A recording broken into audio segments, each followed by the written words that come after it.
very familiar verse. Galatians chapter 6, please.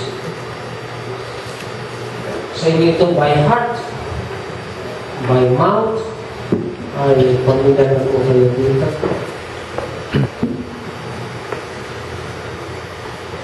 Galatians chapter 6, verse 6 to 9.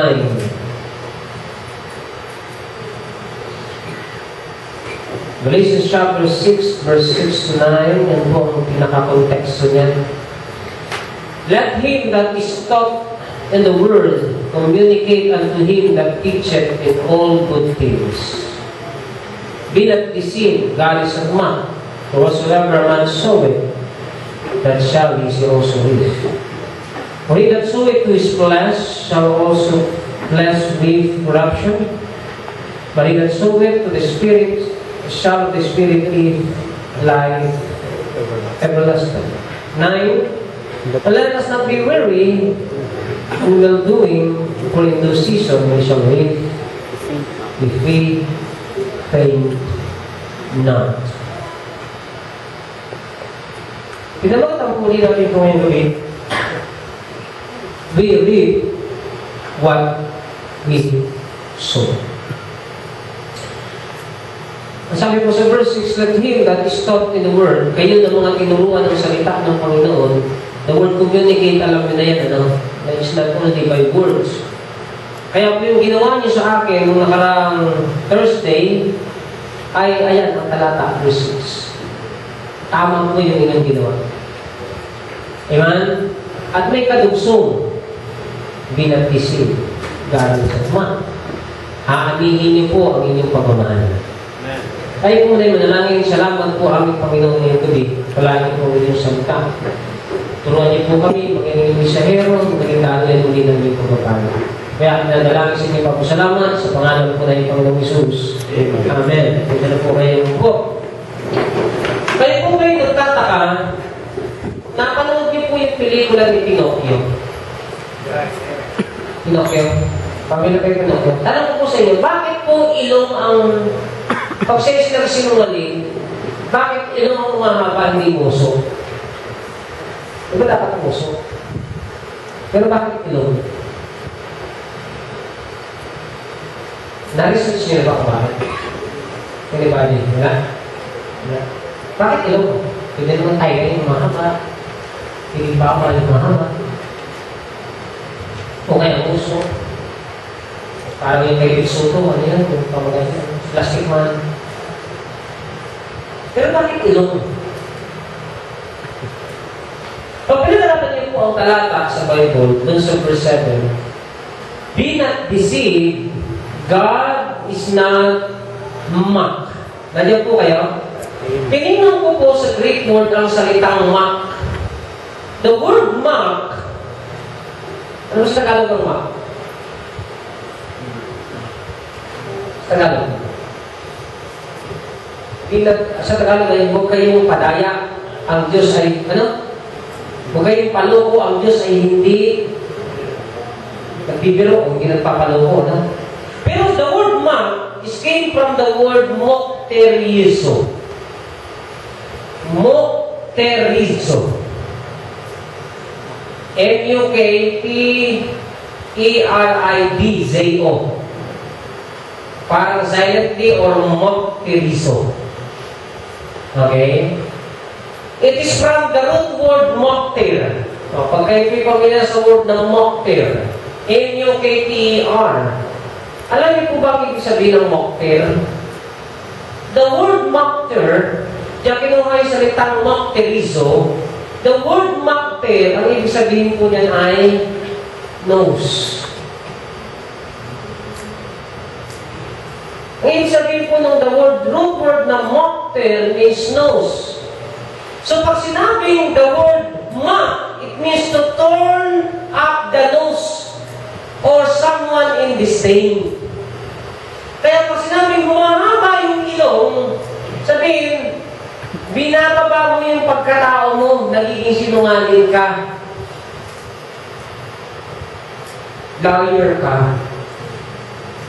So pag sinabi po niya ng Bible na, be not deceived, God is not a liar. Ang Diyos, hindi sa kagaya ni Pinocchio na mahaba ang ilong. Naiintindihan niyo po ba? Say amen. Yan po ang ibig sabihin nun. Na mga kapatid, sabi ng Bible, siya na nagtuturo sa inyo ng salita ng Diyos, huwag ninyong pabayaan kayo makipag-communicate sa Kanya, mahalin niyo siya, asikasuhin siya, alagaan niyo siya. Bakit? Sapagkat huwag kayong mag-alala, huwag kayong padaya. Ang Diyos is not a mocker. Ang Diyos is not disdained. Ang Diyos is not Pinocchio na mahaba ang ilong. Ano sabi ng Biblia? For whatsoever a man soweth, that shall he also reap. Nandiyan po ba kayo? Sabi po ni Madam Chiang Kai-shek, pamilya kayo kay Chiang Kai-shek, no? Sabi niya, if the past has taught us everything, it is that every cause bring its effect. Kung tayo'y tinuruan sa nakaraan, ito'y dahil mayroon itong epekto sa iyo ngayon. Ayan po ang sabi ni Chiang Kai-shek. So the implication of this principle, we reap what we sow, are important. Why? Dahil kung ano po, ito po number one, implication number one, what we are today is due to what we did yesterday. That's very basic. Alam po ba kayo sa iba? Amen? What we are today is due to what we did yesterday. Our position, our attitude, character is a result of our action in the past. So we cannot blame heredity, environment, or even our parent or our society. What we are today is you blame yourself. Amen? Kasi kung di ka naman pumayag ng kapit, hindi ka naman makapituan eh. Naintindihan niyo po ba?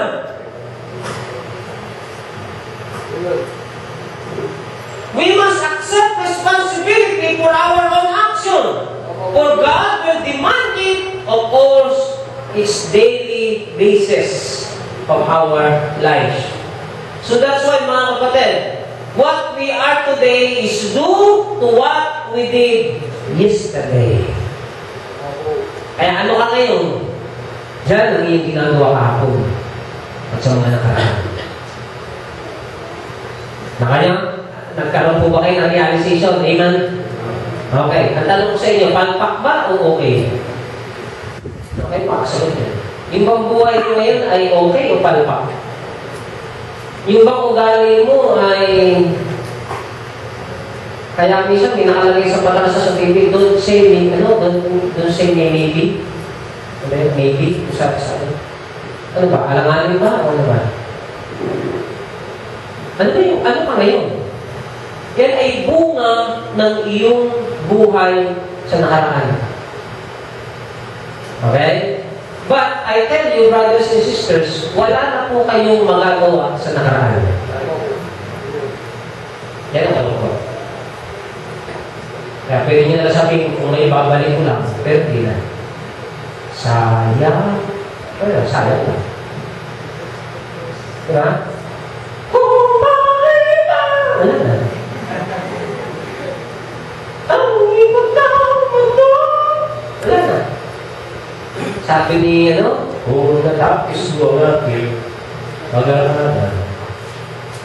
May word mo kanta. Doon lang. Ano yung katangan? Na'y kaya kong ipunin lahat ng butuin. Na'y kaya kong igapos ihip ng hangin. Na'y kaya kong ipagbawa buhos ng ulan sa panaginip lang pala. Ayun. Bakit? Nakaraan. Yun po ang nakakalungkot. What we are today is due to what we did yesterday. But sad to say, past is just a memories. Pwede natin sabihin na, ang sabi ng isa, Charles it to experience. Pero wala na po tayong magagawa sa nakaraan. Yan ay regrets, yan ay good thing or bad time or bad thing. Past is past. Amen? Ang laki po ng contribution niya sa iyo ngayon. Sa buhay mo. Ngayon, pangalawa na implication, what we read, what we saw. Implication number 2. What we are tomorrow, kung kanina what we are today is due to what we did yesterday, ngayon naman po, what we are tomorrow will be due to what we do today. Pinalitan naman natin. Advance lang tayo. Kung ano naman tayo bukas, ayun naman yung ginagawa natin ngayon. Ang good news, pwede mong ibahin yung bukas mo. Kung wala ka nang magagawa sa nakaraan, at kung ano ka ngayon, at nagkaroon ka ng realization na yun pala ay mali, yun pala may mga dapat kang iayos, yung pala may dapat kang i-adjust, may mga nalumuwag na tornilyo. Wala ka nang magagawa doon sa nakaraan, pero meron ka pang magagawa bukas, dahil ang meron ka ay yung ngayon. Kaya kalimutan niyo po yung mga masasakit na karanasan noon. Kalimutan niyo po yung mga hinalakit noon. Yung mga heartaches, yung mga pagbagsak ninyo. Memories na lang yun. Sabi nga yung mga balat na lang yun sa katawan. Mga pilat na lang sa katawan nyo. Mga kwento na lang yun. Yun ay mga memories na lang yun. Yun ay mga lack of appreciation na lang. Kumbaga, amen? Are we listening? Kung kayo nasaktan, kung kayo sinaktan, kung kayo inapit, kung kayo ginolpe, ano man naranasan ninyo, hindi po kayo makakamove on kung yun ang lagi ninyong iisipin. Kung kayo po may mga shortcomings noon, kung kayo may mga ginawang kapalpakan noon, at ngayon may buhay pa kayo, kapatid, what we are tomorrow will be true to what we did today. Yan ang may magagawa ka. Baguhin yung bukas. Amen? We can change if we do not like what we are today. Yun ang maganda. Kung ayaw mo yung ngayon nangyayari sa'yo, pwede mabago yun. Bukas. Sisimulan mo lang yun. That is the principle of reaping and sowing. What we are today is due what we did yesterday. Kayong mga kabataan, na-realize ninyo, computer kayo ng computer, o ano nangyari sa buhay ninyo, di ba sa kayo, wala kayo sa autoroll. Tatlo kayo estudyante. Kakaya naman. Pasok top 3 ako. Tara, oo, ilang kayo? 3. Ang malungkot na, tatatlo na kayo bagsak ka pa. Kung ngayon, nakita mo ngayon, na-realize mo ngayon yun, mali. Ano gagawin mo? Magpo-computer ka pa rin? Ay, hindi pa rin ang mangyayari sa isang mga susunod na panahon. Kung ngayong graduation ito, wala kang honor roll, hindi ka nakasama, mag-design ka naman sa susunod na taon. Naiibahin ko naman. Ako hindi naniniwala sa taong bubo. Walang taong bubo. Ang tawag doon, hindi nag-aaral. Akala ko nung bubo ko eh. Kasi yung mga classmate ko, ako bigil na bigil, isa na lang. Pasa na. Sino bigil na bigil, isa na lang. Perfect na. Para sa ngipin natin. Sabi ko, classmate ko si Ronald, umiiling ka lang. Sayang. Ako din, sayang. Ginawa ko po, pinaibigan ko sila. Ginawa ko kung question ako. Ay, grading nun eh. Panahon namin, grading. 74. First grading. 76. Aba, pag ginawa ko, 75 yun. Third grading, 74.5. Ikaw naman teacher ko naman ito, hindi na naawa, hindi man lang niraw ko. Nasisi ko pa yung teacher ko eh. Si Mrs. De La Lamon, kung pumunta dito. Sana nilamon ko lang yung mga ko. Tapos, bukutin na lang kamo, pagdating ko ng set ng 4 grade, ay hindi. 73. Kapalik ako. May pangsardi kaya ako. Kaya nag-concept din ako eh. May kinukuha ako sa first year. Tapos may regular second year ako, may kinukuha ako sa first year, yung pangsardi ko. Bakit naman bumili ko ito? Parang bumaya na ako. Kinuha ko, nag-aral ako. Eh, nabalita ko na sa beta ni merong pag ang grades mo 85 pataas at walang ang NI sa attitude, meron kang allowance pag ikaw ay naghihirap. Hindi naman ako sinusuportahan ng church mo. Ay, giyon ko mga kapatid, dapat wala akong grade na 85 pababa. Aba, pagpala ko po na second year school lang ako. Aba, sabi ko walang tao mo. Kailangan, hindi pa nung nangingitarad lang ako, hindi pa nung nangingitarad lang ako, ibig sabihin, kulang sa aral. Alam niyo ba yun? Yung palang salitang mental block, ibig sabihin pala nung kulang sa aral. Aral ako! Ipagsabayan ako sa kanila, no? Dalawa na lang. Perfect na. Ayos. Namintain ko yun. Pag-high school lang ako. Nung pinasa ko yung grades ko, second year lang, naging first year. Pinasa ko sa CAP, nag-apply ako sa college sa school, kasi naging na ako ng critical science. Ako, bakit na lakas ng grade ko? Yun, nagsara. Sara. Pero, wala palang bubo. Dapat lang mag-aral. Diba?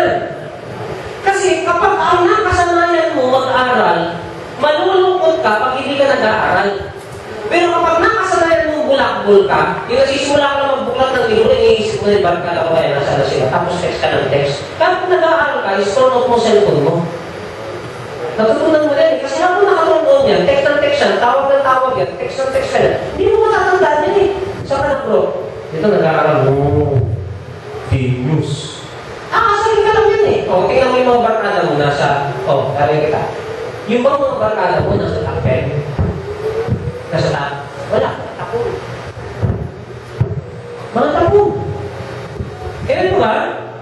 Ang sarap po kayo nasa top 10. May kinig po ba kayo sa Iman?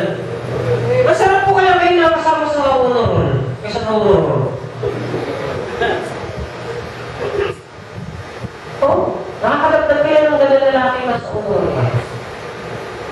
Pero kailangan mo mag-aaral. Nakikinig po kayo, Iman? Pwede pala eh. Hirap na hirap na ako nung panahon na yun sa English. Nag-aaral pa kami ng Greek, Hebrew, and Aramaic. Ang sulat po ng Greek, pamula kanan, pakaliwa. Ang sulat natin sa English, pamula kaliwa, pakanan. Sabi ko, 76 na ako sa English. Greek pa. Pero aral! Aral! Aral! Ako mga kapatid eh. Naiinis ko na eh. Sabi po natin ako, mga kapatid, what we are tomorrow will be due to what we do today. So mga kapatid, wala na po tayo. We must begin what sowing today if we want to reap tomorrow. Ang tanong lang, anong klase? While true of everyone, especially true for the young, they are making choice which will affect the rest of their lives tomorrow. Tandaan nyo, yung magiging pagpili ngayon, na-affecto yan sa buong buhay niyo. Kaya mabuti na maging matalino kayo sa pagpili ngayon. Huwag niyo pairahin ang inyong emosyon. O pandaya yan. Tandaan niyo ang emosyon, fluctuated yan. Hindi na niyo, ang pagmamahal nawawala yan kapag nagkakaproblema na. Nakikinig po ba kayo? Say man. Hindi po totoo yung kantang naalala ko na naman, nung bata pa tayo. Hindi namulay mga bata. Yung kanta namin ng, ako ay nagsaray, kapirasong luya, sumibol ay gabi, namunga ay mangga, nakikitasin ko'y magandang dalaga, bumagsak sa lupay. Ay, balikan pa. Nakikitasin ko'y inom na kapal. Maksinin nyo, saan ka ng karita ng luya, sumibol ay gabi ng mga mangga? Hindi pwede yun. Ano kahilo? Hindi pwede yun. Man, pagtanim ka ng lahi nga anihin mo. Tanim ka ng papaya nga anihin mo. Tanim ka ng sama ng loob ngayon, anihin na yun, huwag ka magalala. Dati ang panang puro sama ng loob ang anihin mo. Nagtanim ka ng sama ng loob sa biyarin na saan mo, sa magulang mo, huwag ka magalala. Aanin mo rin ang sama ng loob sa araw. Pag magulang ka na rin, huwag ka na sanang gumulang. Kunin ka na ni Lord, para kita nang mag-ani. Pero hindi ko po sa inyo, what you sow is what you reap. Let's face it. Ano sabi ng maganda? Pag may tiyaga, may ginagawa. Pag may sinukso, may mabubukod.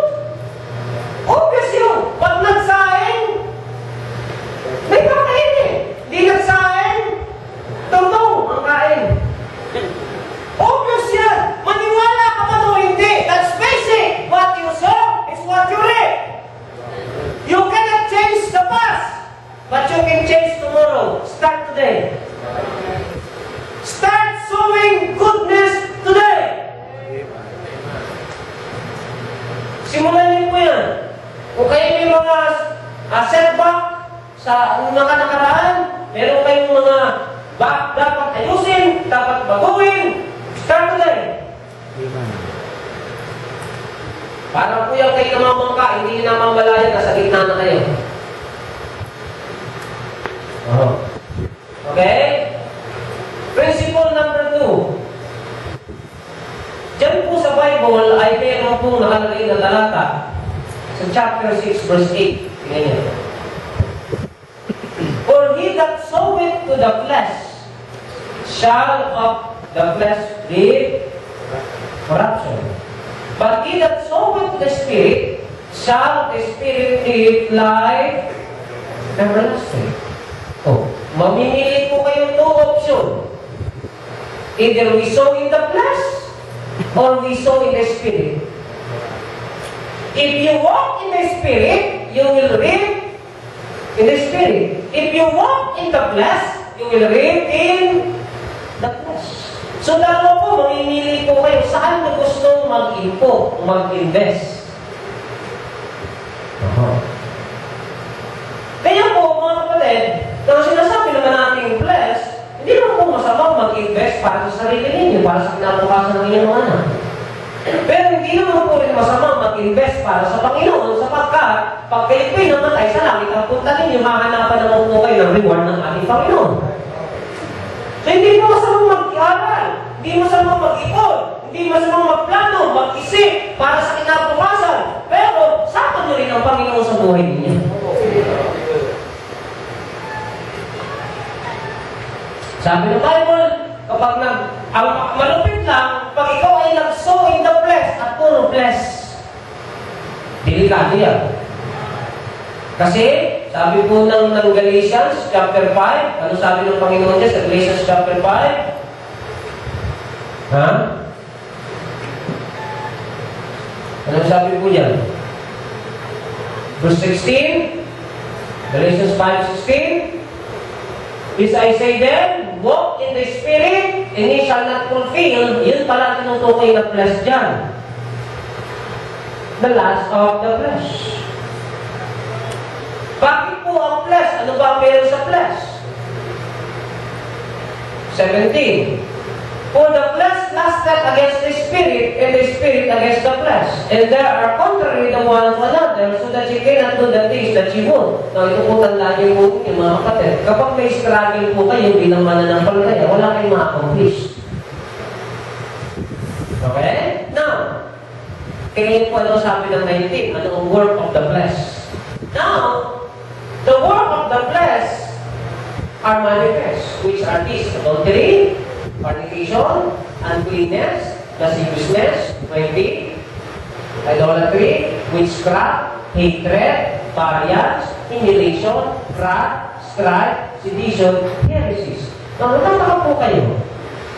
Now, observe po ninyo, pag kayo po ay nagpunta sa flesh, negative lahat yan. Ang tinutukoy nating flesh ay yung mga bagay na negative, sabi ng Bible. Hindi po ito yung pag-invest, hindi ito yung pag-aaral. Kundi yung sinasabi ng Bible ay yung mga negatibo na dikta ng laman. Naintindihan niyo po ba? Okay? Pero alam mo po ang fruit of the Spirit, 22, but the fruit of the Spirit is love, joy, peace, long-suffering, gentleness, goodness, and faith. Tinuro po ni Pastor Bono yan. Ano po ang pagkakaiba ng long-suffering sa gentleness?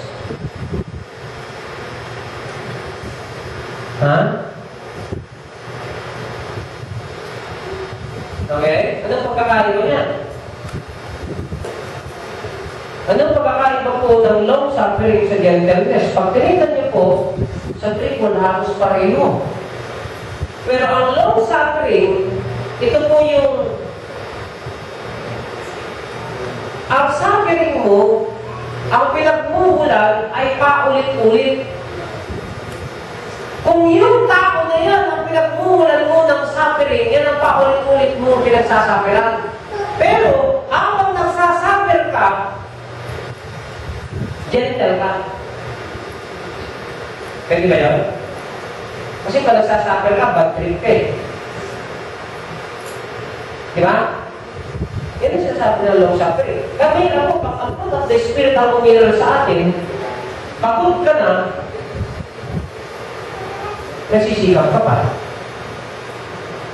Okay? Kaya po, ang tinuturo po ng Bible, mga kapatid, kung naman ng palataya, tinuturuan po tayo na sabi ng Bible sa Galatians chapter 6,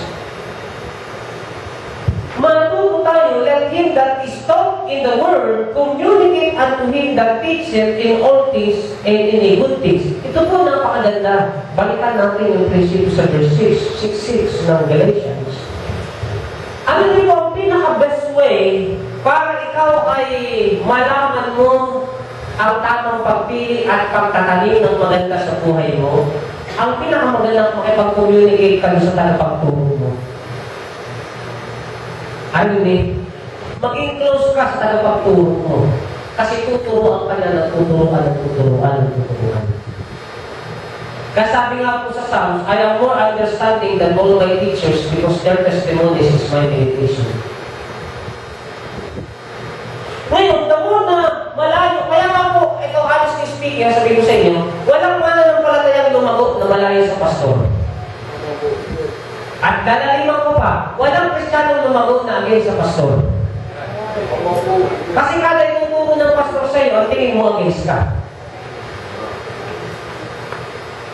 Kaya kung gusto po ninyo na lumagot, dapat dito lahat, mga membro, dapat po kayo, hindi ang term palakasan, hindi sip-sipan. Kung lahat sip-sip, lahat kayo sumip-sip.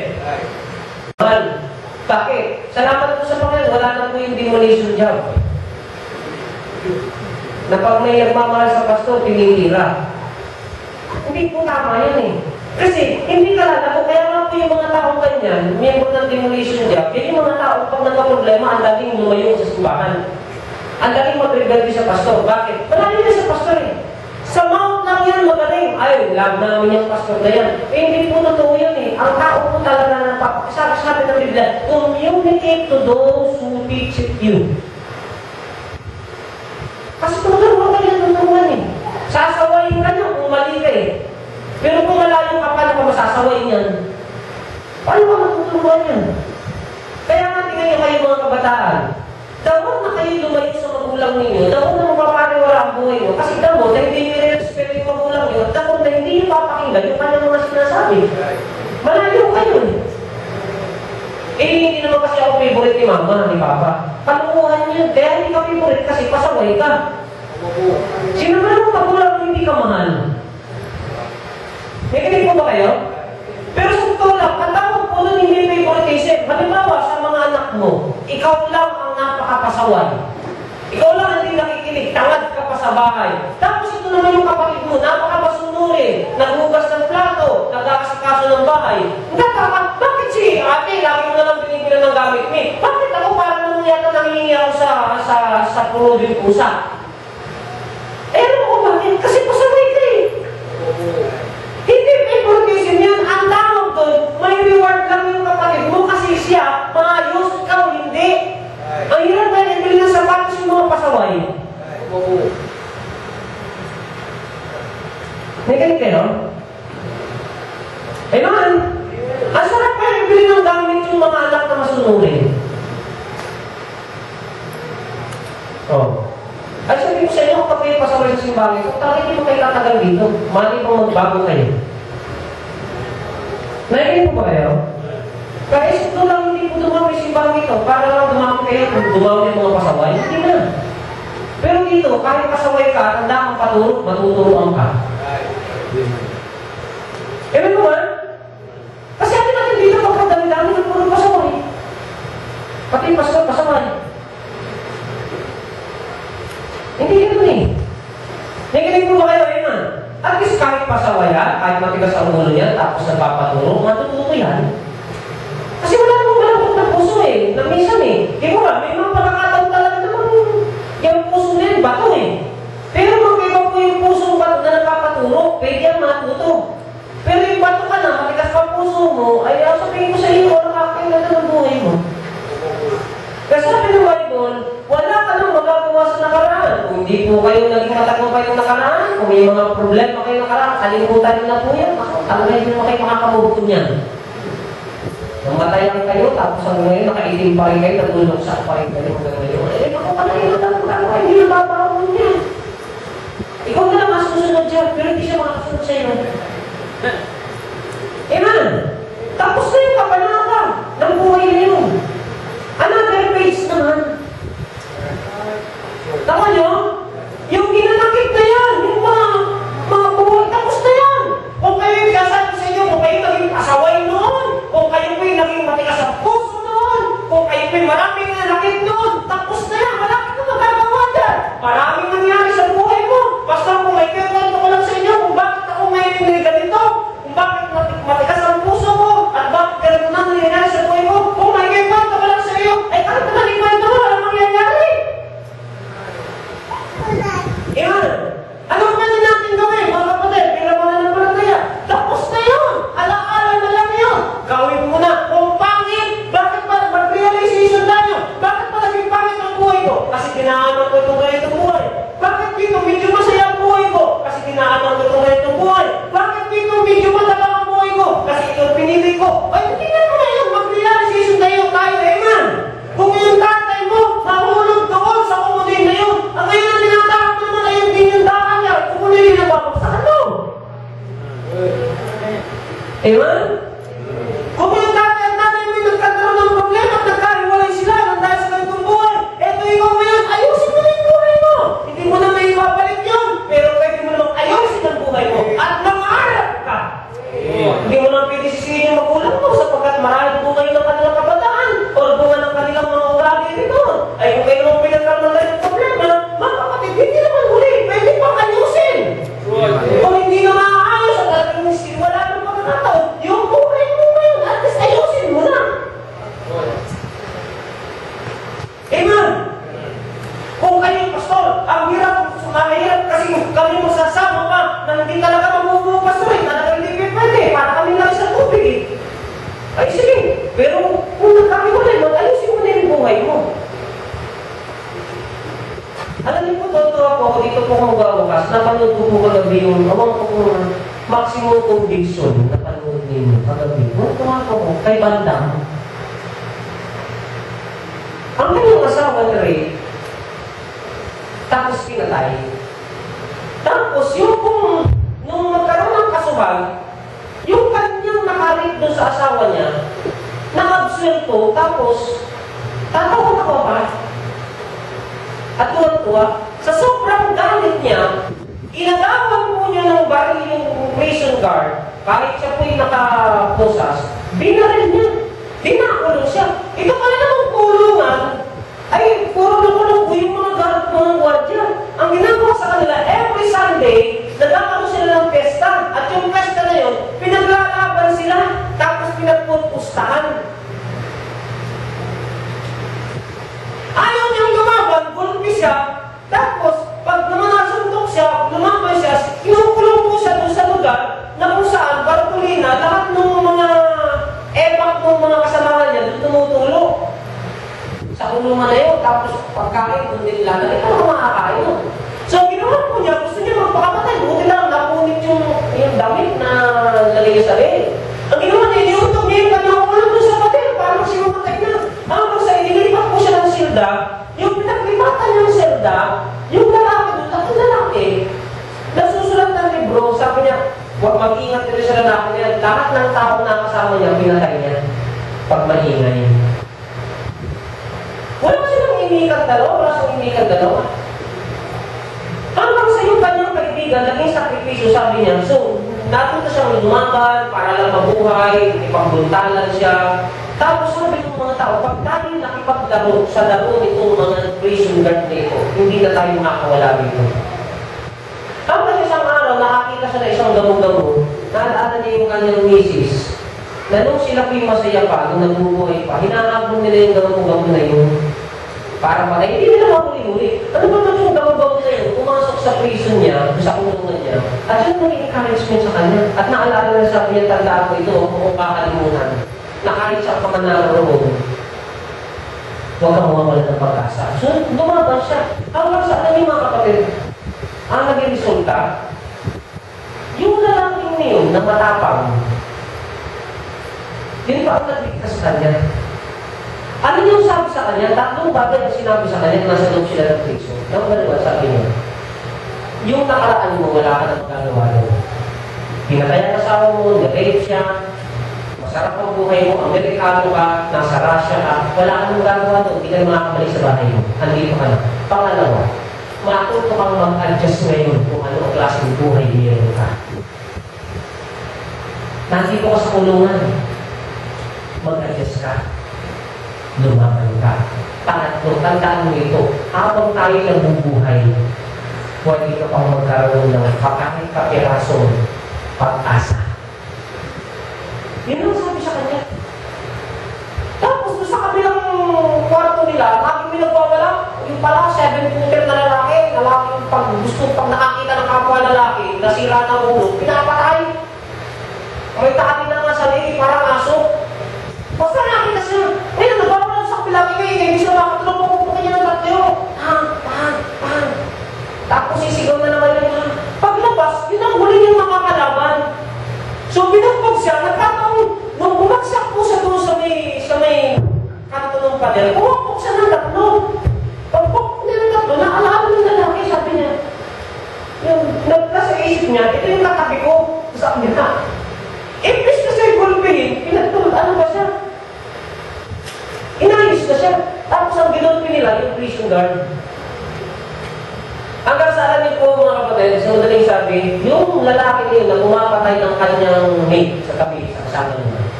Pinatay niya yung isang general, at sabi niya, akala niya papatay niya siya, sinuot sa kanya yung uniforme, sabi niya, tumakas ka na rito, kilala kita.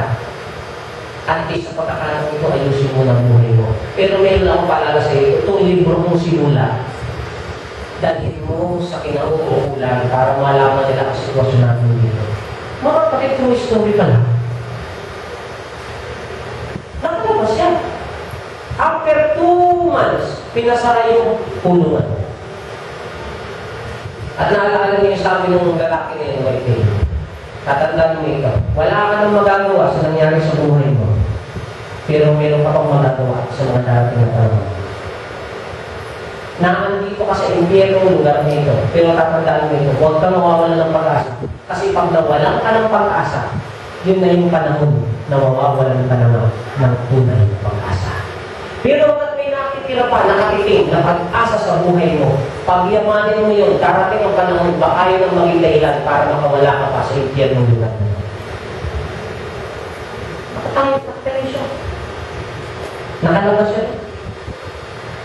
mga killer na mga tao. Dumating po sa pagkakataon na pinaglalaban pa yung mga tao nung huli na. Sabi ng mga Christian, natin namin kayo pag hindi kayo nagrambulan. Sabi ng mga tao, ng mga bad boy yun.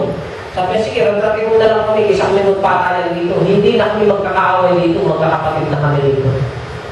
Maningin dahil sa kanya, ibinitin siya, maghapon magdawag, sabi, pag hindi ka lumaban, ibibitin ka namin maghapon, kung hindi namin pakakainin, naawa ka sa mga priso doon, eh, nakikita natin mga bad boy, mga patay tao.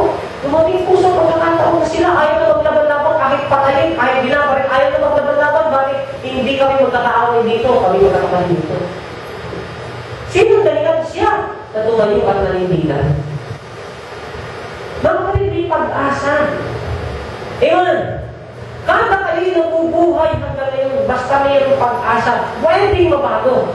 You cannot change yesterday, but you can change tomorrow. You're another day. Arami, naman. Tandaan niyo po ang prinsipyo ng Bible. Kung ano nilalim natin, nagtanim tayo ng kagandahan, angigin natin yung kagandahan. Although minsan, as I close, nakakasawang gumawa ng mabuti. Kasi nakakasawang maging giver, mapagbigay. Sapagkat minsan, sinubo mo yung kamay mo, pati baraso mo ay kinalat at nilaya. Pero huwag po kayong mag-alala, mga kapatid. Darating po panahon, yung mga tao yan, tatapusin din ng Diyos. At ikaw naman ito papalain ng Panginoon. Be not deceived. That is at mark. So whatsoever na soul, peace. Mabait po ang ating Panginoon. Walang sino gumawa ng tama at mabuti na hindi sinuklian ng ating Panginoon. I hope na matutunan niyo po, pwede kayo mag-start na gumawa, ayusin, at iganda ang buhay mo for the sake ng inyong tomorrow. Tayo po natin tumunod na naman. Salamat po Panginoon ngayong gabi sa mga prinsipyo, katotohanan ng aming tutunan. Minsan nawawala na po kami ng pag-asa. Minsan gusto na namin ilagay sa aming mga kamay ang aming pagganti. Tunong-tunong na po kami ng hinanakit. Tunong-tunong na po kami ng sama ng loob. Minsan, halos ayaw na namin tumayo. Kaya minsan ang ginagawa na po namin ay lalo nakasasakit at nakasusulat upang ipakita namin kung gaano kami nasasaktan. Hindi pala po ito, Panginoon, tama. Kung kami po'y nasugatan, kung kami po'y nasaktan, kung kami po'y kinapik, kung kami po'y pinabayaan, bahagi po ito ng aming buhay. At kung ito po ang wala natiling babalo, at siyang laging mananatili sa puso namin, hindi kami makakamove, hindi kami makakalago, at hindi kami magiging matagumpay sa mga darating na araw. At kung kami ng Panginoon gumagawa sikap ng mabuti at tama at hindi kami nasusuklian, Panginoon, kahit kailanman ang iyong salita, hindi pa nagsinungaling. Ang Diyos kailanman ay hindi naling Pinokyo. Ang Diyos ang magsusukli ng lahat ng aming mga kapapagay. And tonight, habang tayo po'y nahamon ng mensahe, but while the musician is playing tonight, it might be tonight, tayo po are being havoc with a lot of hardship. And sometimes, kayo po ay alam ninyo sa buhay ninyo na tinatahakon nyo ay hindi tama, mananakit tayo, hindi man sa kamay, pero verbally o sa ating ginagawa.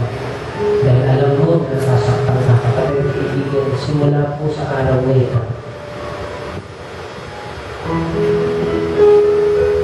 Magtanim tayo ng magandang bagay. Let us do good. Let's start good. Ibigay na natin sa Panginoon ang lahat ng mga heartaches na yan.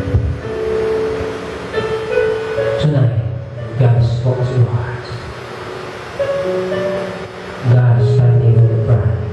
He promised to us that birth forth and gathered together in His name. The Bible says, He is in the midst of us.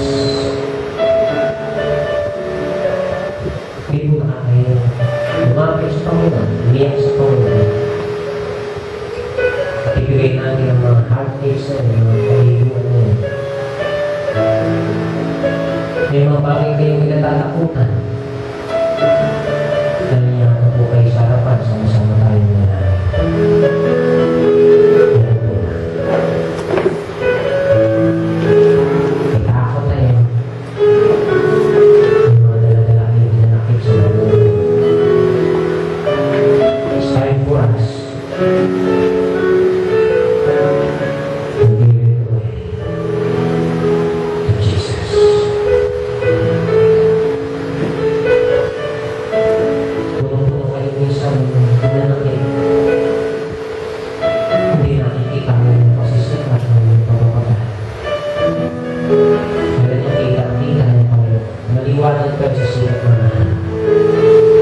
Ang tao hindi ka nabibigyan ng papuri.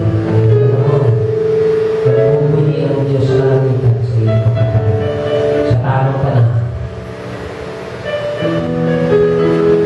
Ang Lord ng Diyos.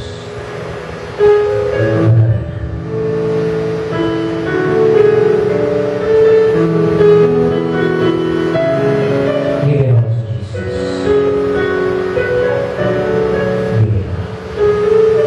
Uwi tayo na hahakbang tayo masaya. Kung tayo hindi ko mapakakamali, meron na tayo pagbagsak. Kaya natin, bahagi na yun ang kalasan.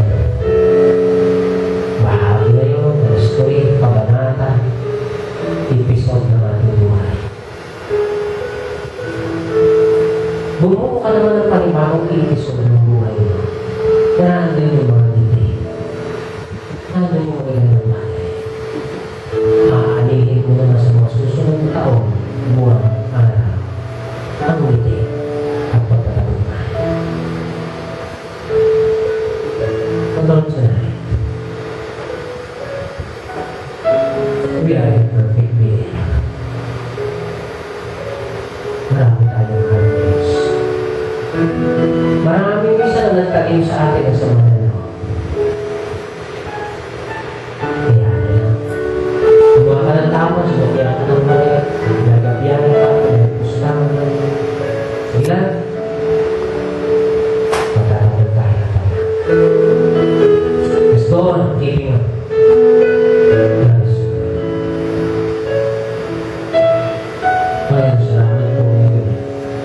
Salamat sa mensahe.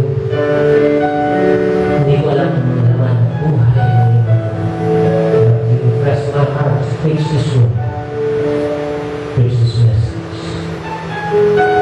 Maybe this is the high time for us to stand up and keep on.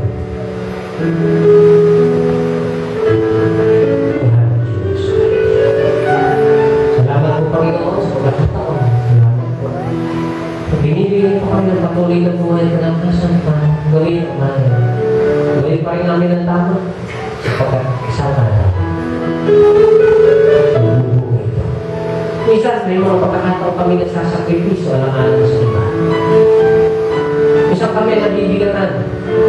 Minsan kami nagsasakripisyo para dito. Sige lang, darating naman Panginoon ng panahon, may magsasakripisyo naman para sa amin. Yan, napakaganda.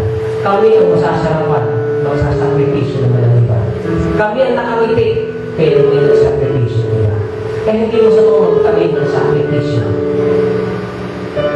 Kaya may mga magulang ngayon na nagsasakripisyo para sa kanilang mga anak. Sukdulang mo isang sarili nilang pangangailangan hindi mo din. Darating naman ang panahon, masusukyan ako nila. Kami mga leaders, may mga panahon kung kami nasasacrifice.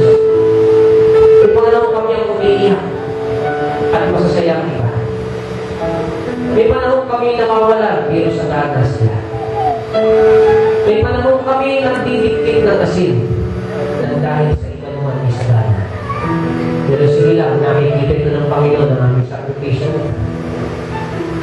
Ang Diyos naman isang araw ang magsusukit at may mga tao na mawawala, may mga tao na magsasakripisyo, kami naman ang magiging masaya. Dahil kami ang kanyang marunong namin. Kaya hindi ito kalugan.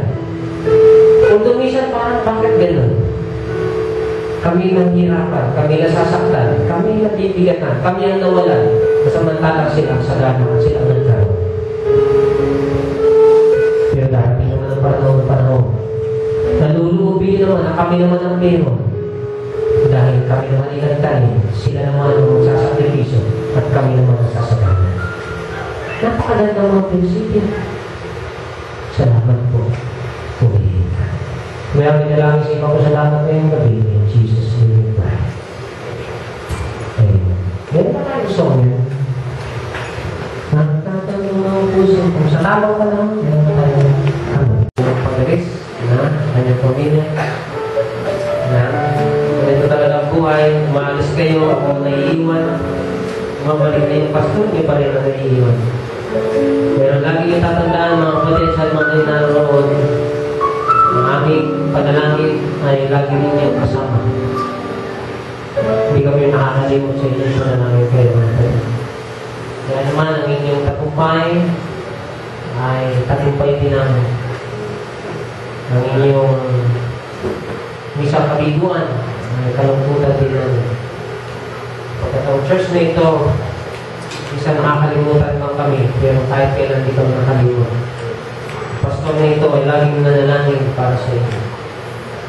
Kaya, verse, isang paglalakad na kayo ay maging bahagi ng ating buhay ay maging membro ng iglesia nito. Tayo ay isang pamilya nito. Tayo ay manalangin, Panginoon, aming pong pinagtatalibig sa inyo. Ang pamilya ng Soriano. Lalo na naman po, Panginoon, kami po tatanungin ninyo, ayaw namin pansamantalang kami magkahiwalay, pero bunga po ng kanilang kalalagayan at trabaho ay pansamantalang po namin inaunawa at naiintindihan ang kanilang buhay. Ngunit, amin po ipinababago sa kanila ang inyong pong biyaya at protection. Padalangin ng pagbabalak at padalangin po ng pag-iingat sa kanilang pamilya at buhay. Bilang sa iglesia, namin po nilalapit din sa inyo mga kapatid namin sa abroad, mga sisipag-abroad pa. Patuloy niyo po silang ingatan, magbabayahan, yung mga nakakaalala at mga nakalimot. Mahal na mahal po namin sila. Ang iglesia po ito'y patuloy at mananatili, magmamahal at mananalangin para sa kanila. Pagkatalag namin, Panginoon, ang kanilang pagkatagumpay doon, may tagumpay din namin dito. Sapagkat alam namin kami kabahagi sa pananalangin. Kaya po bahala. At kaya na rin po siyang mamunag, magpunta sa mga anak ng mga naandito, nasisikap at mga nanalangin pang magkaroon ng trabaho. I-bless niyo po ang kanilang buhay at hanap buhay upang lalo maging katuwa at kabalikat sa misteryo at masaksihan nila at masabi namin din ang aming namin. God is good. He's so good. So good, so good. Salamat po ngayong gabi. Magkatiwasayan po at pagpapalang paghahanda niyo sa amin bukas. Namaasa kami sa inyong biyaya at pangungunan. Kaya nanalangin sa inyo po. Salamat ngayong gabi sa inyong kapurihan at kamalatian. In Jesus' name we pray. Amen. God bless you po sa inyong lahat. Purihin po Panginoon. Amen po kayo.